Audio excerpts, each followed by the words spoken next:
ايه اغلى فطار فطرتوه في خلال الكام يوم اللي عدوا من رمضان؟ فراخ مشويه وكفته. الاتنين؟ مين بقى اللي دفع؟ لا ماما اللي عامله في البيت. بس ده ايوه مين دفع تمن الفراخ واللحمه؟ ماما عاملاهم في البيت. ايوه بابا اكيد. يعني ماما عاملاهم في البيت ايه؟ يعني ماما سرقاهم؟ لا اكيد بابا بقى هو البنك دفع كام بقى؟ المركزي. حلو قوي ده. دفع كام بقى بابا اليوم ده؟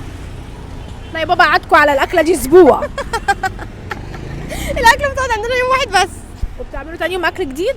ايه بقى؟ يعني احنا مثلا عاملين مكرونه بشاميل النهارده وسمبوسه وفرخه. فرخه واحده بس؟ اه ده انتوا كام نفر؟ 5. 5 على فرخه؟ مع مكرونه بشاميل. 5 على واحد مش رجوله على فكره. يعني ايه مكرونه بشاميل؟ مكرونه بشاميل ماما بتقول بقى ايه فيهم لحمه، فلحمه وفراخ. ده انتوا عالم اغنياء بقى.